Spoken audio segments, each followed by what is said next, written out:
We are commencing legal action against Mrs. Meghan Markle.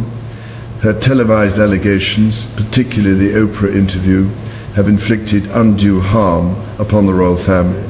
An apology no longer suffices. The matter will now proceed through the... The pen touched the paper for only a few seconds, but those seconds destroyed years of royal ambiguity. Inside a sealed chamber at Buckingham Palace, King Charles signed the decree that Meghan had feared and Harry had believed would never come. Her titles were removed, the Sussex position was erased from official royal life, and one final instruction made the punishment unmistakable. There would be no path back. Before we go deeper into what this really means for the royal family, make sure to subscribe so you don't miss a single update. Charles entered the meeting with only 2 legal officers beside him. A black folder waited on the table, stamped with the royal seal, the official mark confirming that a decision carried the monarch's authority. The decree stated exactly what would happen. Meghan would lose the Duchess of Sussex title, her remaining patronages and privileges would end, neither she nor Harry could represent the crown, and their household would be excluded from future official royal ceremonies. Nothing had been softened. The king reached for the pen, then stopped. For one painful moment, he remembered Harry as a boy before duty pulled him back into the room. He understood that this signature would not only close a royal chapter, it would permanently redefine the bond between father and son. Yet he signed. Charles placed the pen beside the decree instead of returning it to its case. No one spoke. One legal officer lifted the pages while the other prepared the seal, and the monarch turned toward the window, refusing to watch the mark being pressed into place. Meghan received the news in California and read the opening paragraph twice. Her face hardened, then emptied. She looked at Harry and asked whether he had known. He denied it, but his silence deepened her suspicion. The document also contained a hidden clause, preventing the Sussex name from being used in commercial projects, suggesting royal authority. That clause struck at more than status. It threatened the identity they carried beyond palace walls. Harry read further, and discovered the truth Meghan had feared. The decree was not temporary, conditional, or open to review. It was the Crown's final institutional judgment, meaning the monarchy itself had closed every route back. William watched Charles close the folder, but beneath it lay a second sealed document. The future king noticed the king's hand pause above it, and in that hesitation, he understood the punishment had begun with something hidden. But the signature was only the public wound. The deeper injury lay in what each member of the family believed Meghan and Harry had taken from them long before the decree was written. Behind the titles, decrees, and royal language were 4 people carrying 4 very different versions of betrayal. Charles believed he was protecting the crown. William believed he was protecting the future. Harry saw a father choosing monarchy over blood. Meghan saw an institution delivering the rejection she had always expected. Yet none of them understood that the final decree would expose not merely a constitutional divide, but a family wound that had never truly healed. Meghan had carried the Duchess of Sussex title long after leaving Britain because it represented more than rank. The title, an official royal position linking its holder to the monarchy, preserved her status, influence, and connection to a chapter she refused to let the palace define for her. Losing it felt like losing control of her own story. Harry faced a different pain. He was still a son shaped by the family he had challenged, and defending his wife now meant accepting that his place within that family might be gone forever.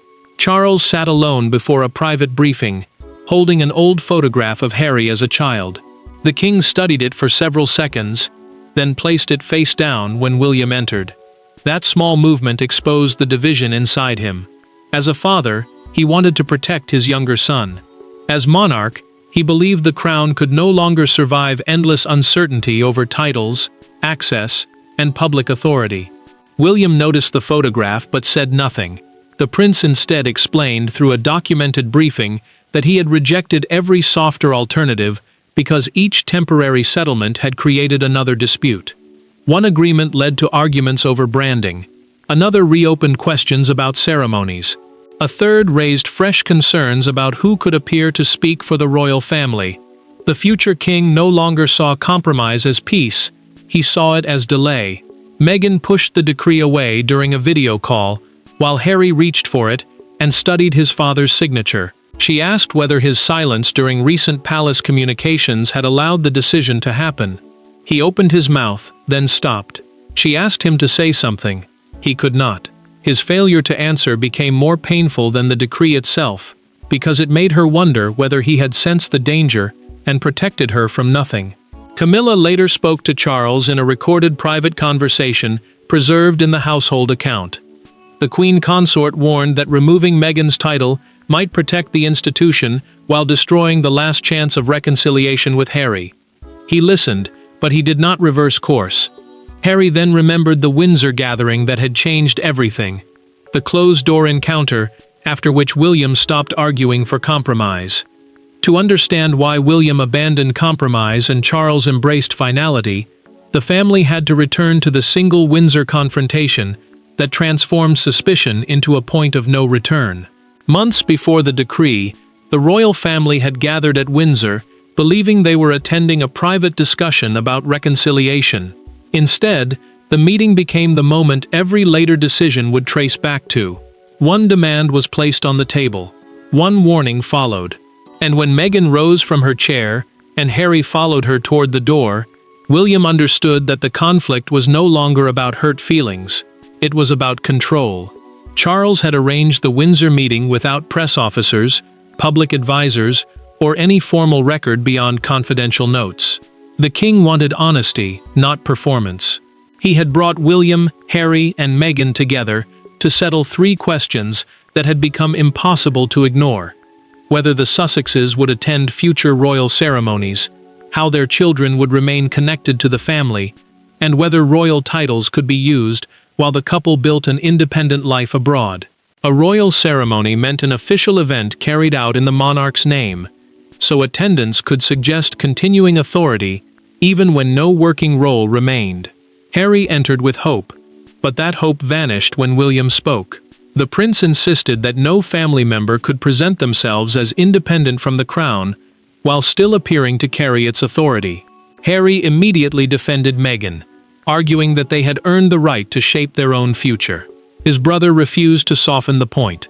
Freedom, he said, could not include royal power without royal responsibility. Meghan felt the room tighten when Charles placed a confidentiality undertaking before her. The document was a written promise that private correspondence and future family discussions would remain secret. She read it slowly, then asked why reconciliation required silence. The monarch replied that trust could not survive if every private exchange might later become public. She heard protection in his words, but she also heard control. Meghan then placed an unsigned commercial partnership proposal on the table. It carried the Sussex title beside a line describing the couple as possessing an independent global royal platform. William pointed directly to those words and demanded their removal. The future king said the phrase suggested authority the couple no longer held. She refused. The palace, she said, did not own their identity. Harry watched Charles's expression change. He warned that if restrictions continued, he and Meghan would release correspondence showing how the palace had treated them during their departure. The king ended the meeting at once. Meghan stood, pushed her chair back, and left the unsigned confidentiality paper untouched. Harry remained seated for 3 silent seconds, staring at his father, before following her. Charles listened as the heavy Windsor door closed. William retrieved the abandoned proposal and placed it before the monarch. This will never stop until the crown makes it stop. That closed door did not end the argument. It carried it forward to the final confrontation, when father, son, brother, and wife were forced to say aloud what years of royal silence had concealed. Harry entered the room believing he could still stop the decree. Charles entered knowing the decision had already passed beyond negotiation. There were no aides, no advisors, and no carefully prepared public phrases. Only a father, a son, and the final pages waiting between them. What began as an appeal became an accusation, and what followed was the conversation both men had postponed until there was almost nothing left to save. Harry had demanded direct access to his father 2 nights before the signing, and Charles had agreed to meet him in a private sitting room at Clarence House. The king refused one condition before the discussion began. Meghan would not join by video. He insisted the conversation remain between father and son because the damage had become deeply personal, and because every previous meeting had collapsed under the pressure of competing loyalties. Harry sat forward and accused Charles of humiliating his wife to satisfy William and palace officials who had never accepted her independence. He said Meghan had been judged not for what she had done, but for refusing to remain silent. The Duke then warned that removing her title would prove the monarchy had always viewed her as disposable. Charles did not raise his voice. The monarch answered that Harry had repeatedly carried private family conflicts into public life, making it impossible to separate reconciliation from negotiation. Every conversation became a future threat. Every gesture of trust became material that might later be exposed. The king said the crown could not survive if private access was continually turned into public pressure. Harry struck the arm of his chair with an open palm. He demanded that his father look at him as a son rather than a problem. Charles raised his eyes and quietly replied, "I am looking at both." The anger vanished from Harry's face. Hurt replaced it, because the answer confirmed that his father still loved him while also believing he had become a danger to the institution. Harry then offered one final compromise. He and Meghan would stop using the HRH styling commercially. HRH meaning His or Her Royal Highness, a form of address linked to active royal status, but they would retain the Sussex title and receive invitations to major family ceremonies. The proposal sounded like surrender, yet Charles remained still. The king revealed that the decree had already passed constitutional and legal approval, meaning royal advisors had confirmed it could operate within the crown's rules and authority. Only his signature remained. Their meeting could change the relationship between them, he said, but not the decision itself. Harry rose slowly, convinced William had engineered everything. Charles stopped him before he reached the door. The strongest recommendation, he said, had come from someone his son had never suspected. Harry left believing William had engineered his downfall, but the hidden authority behind the decree reached far beyond the brothers' feud, and directly into the machinery protecting the crown's survival. The decree carried Charles's signature, but it had been built through weeks of pressure, confidential reviews, and decisions made in rooms the Sussexes could not enter. William was the most visible force behind finality, yet even he was not the decisive voice. A trusted royal figure had examined every failed compromise, every disputed appearance, and every commercial use of royal identity, then delivered a conclusion Charles could no longer ignore. Charles had approved the creation of a small royal review group after repeated disputes made compromise impossible. The group examined whether the Sussex titles could continue without confusing private celebrity work with official crown representation. Crown representation meant speaking, appearing, or acting with the authority of the monarchy. That distinction mattered because every commercial announcement carrying royal language risked making the public believe Meghan and Harry still possessed powers they no longer held. William approached the review as the guardian of the monarchy's future. The prince was not simply asking what Charles could tolerate now, he was asking what crisis might be waiting for him when he eventually became king. Every unresolved question over titles, ceremonies, access, and public status would pass into his reign, forcing him to confront his brother under even harsher conditions. William admitted the emotional cost during a private conversation with Catherine. Supporting the decree, he said, felt like cutting away the last formal connection to Harry. The future king wanted stability, but he understood that each step toward institutional order pushed his brother further from the family. Catherine listened carefully and warned that victory could still feel like grief. He did not disagree. Charles's restraint broke when advisors described Harry as an administrative liability. The king struck the table with his fingertips and told them that his son was a human being, not a problem to be filed and managed. He demanded that the legal language remain precise without becoming cruel. Yet even that defense could not remove the danger the review had exposed. Princess Anne delivered the strongest recommendation through a documented royal assessment. The Princess Royal argued that titles must represent continuing duty, not inherited access without institutional responsibility. She believed permanent action was necessary because every temporary agreement had reopened the same conflict under a different name. Anne later met Charles alone and placed the record of failed agreements before him. She closed the review file and slid it across the table. He asked whether she truly believed there was no other way. She held his gaze and answered, "There were other ways. They were all refused." The monarch did not touch the folder for several minutes. Catherine then learned that signing would trigger immediate changes to records, invitations, ceremonies, and the Sussex children's future position. The consequences were already waiting. Once the Crown chose finality, the decree moved from sealed rooms into real lives, and the first consequences arrived before Meghan and Harry had even decided how to respond. The decree did not remain a ceremonial statement locked inside palace archives. Within hours, names disappeared from lists, invitations were withdrawn, and instructions traveled through the royal household with brutal efficiency. Meghan had expected a public rebuke. Harry had expected another negotiation. Neither expected to watch the remaining pieces of their royal identity vanish one by one before the day had ended. Palace staff began revising official records before midday. The Sussex household vanished from ceremonial planning, and every department received the same instruction. Meghan and Harry could no longer act, speak, or appear on behalf of the monarch. Ceremonial planning meant the formal system used to decide who attends major royal events and in what role. The change mattered because public placement had always signaled rank, trust, and continuing connection to the crown. Private family contact remained legally untouched, but that offered little comfort. Harry could still speak to Charles as a son, yet every entrance tied to royal status now required a personal invitation rather than inherited entitlement. He understood the difference immediately. Even if he returned to Britain, the palace would no longer receive him as a working prince. He would enter only as a relative whose place depended on someone else opening the door. Meghan watched an institutional page update without her former title. She refreshed the screen once, then again, hoping the change was temporary.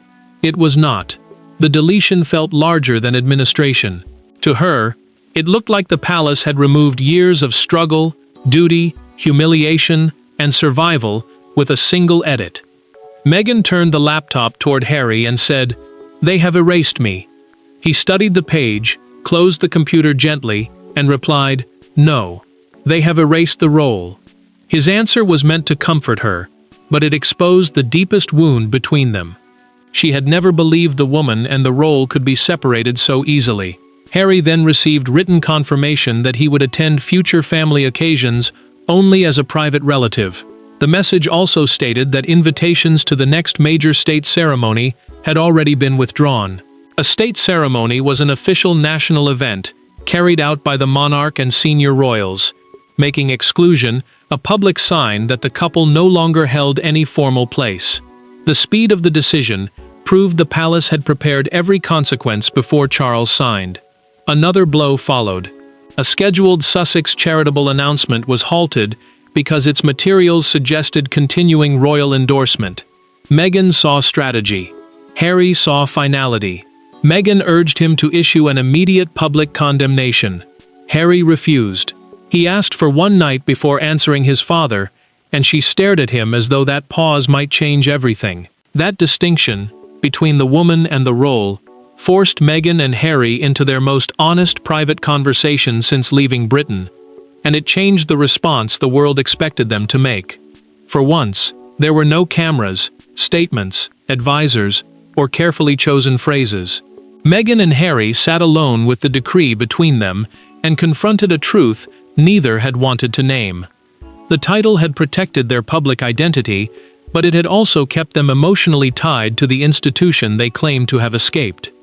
Now that the crown had severed that connection, they had to decide whether to fight for the symbol or finally live without it. Meghan had dismissed the communications team hours earlier. Draft statements, legal notes, and marked pages now covered the table between her and Harry. Their advisors had prepared an aggressive response, challenging Charles's authority and describing the decree as personal retaliation. A legal challenge meant formally asking lawyers or a court to dispute whether the restrictions could be enforced. The option mattered because fighting back might protect their commercial future, but it could also drag the family conflict into an even more public and damaging phase. Meghan insisted that silence would be read as defeat. She believed the palace expected them to disappear quietly and wanted the world to understand that the title had not been surrendered willingly.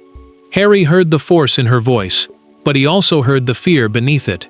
He told her another public war would confirm every warning his father had made about trust, privacy, and pressure. Harry then admitted what he had never said clearly. Part of him had kept fighting because the conflict gave him something to hold, instead of grieving the family life he had lost. Anger had been easier than accepting that Charles, William, and the world he knew had continued without him.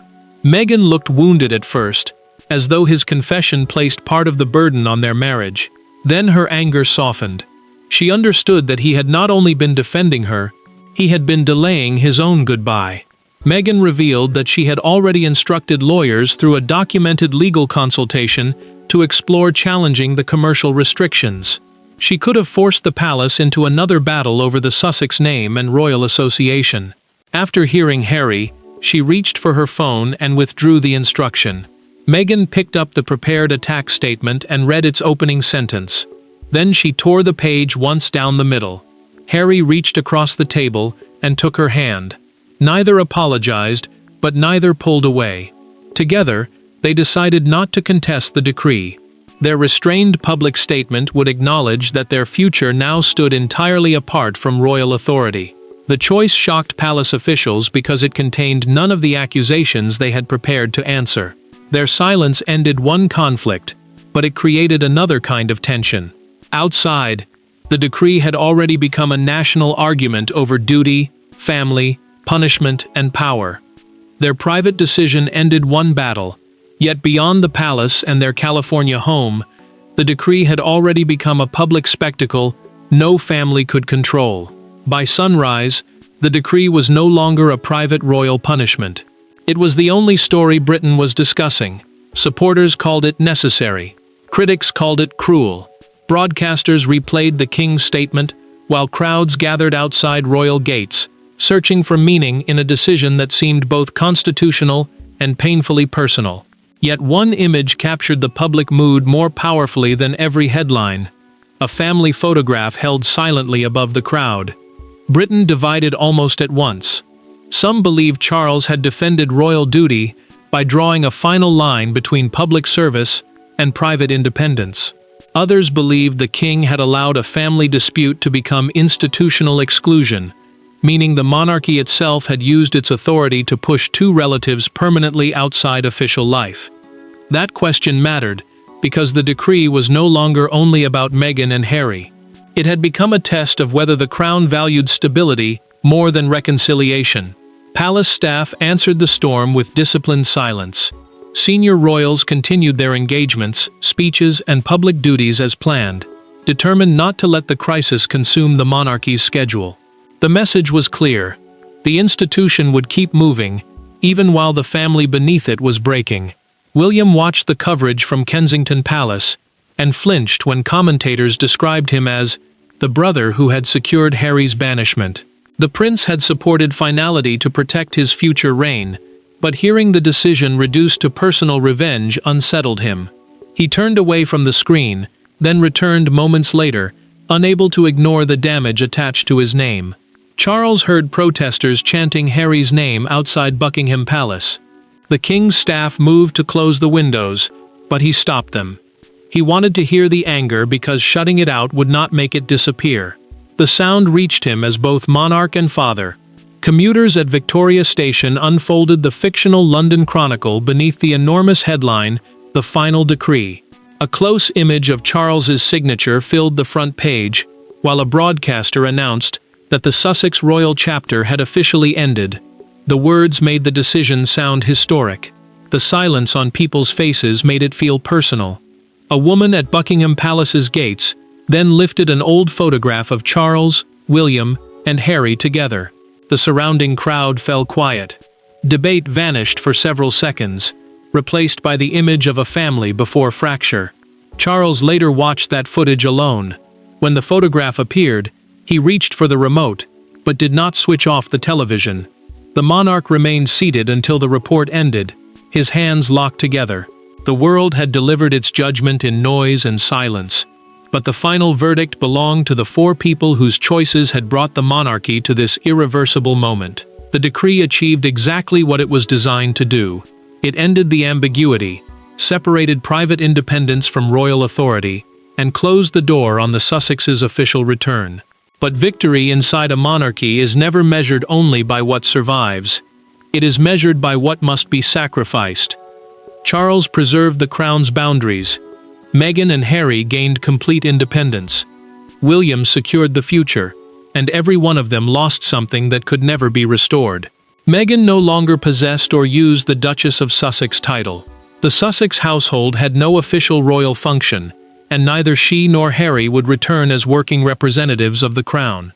A working representative meant someone authorized to perform duties, attend ceremonies, or speak publicly on behalf of the monarch. That role was now gone completely, removing the uncertainty that had shaped every appearance, agreement, and dispute since their departure. Harry remained Charles's son and William's brother, but blood would never again be confused with constitutional position. Family contact could continue privately, yet access to ceremonies, residences, and formal occasions would depend on personal invitation rather than royal entitlement. The separation was clear. It was also painful. Charles sat alone and wrote a letter that carried no seal, no legal language, and no command. The king told Harry that the crown's decision was final, but the door to a private relationship between father and son remained open. He sealed the envelope and wrote only Harry across the front, refusing to place rank between them one last time. Harry read the letter without answering. He placed it inside a drawer beside photographs from his childhood, rather than tearing it apart. Days later, he opened a blank page and began with 2 words, "Dear Pa." The reply did not challenge the decree. It did not ask for restoration. It simply recognized that beneath the institution, a damaged bond still existed. Meghan publicly adopted her own name without the royal title.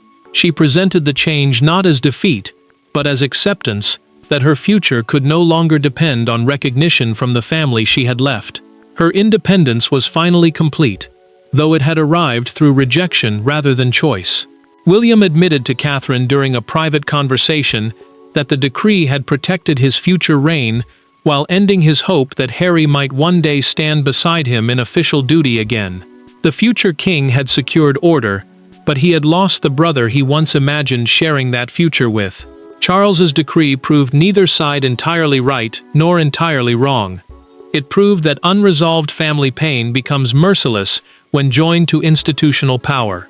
The monarchy emerged clearer, stronger, and more stable, but it also emerged less whole. The Sussex royal chapter was over, not paused, not renegotiated, and not waiting to be revived. And the crown moved forward, carrying both the strength of its decision and the permanent sorrow of its cost. Thanks for watching. Please don't forget to like and subscribe, and we will see you in next one.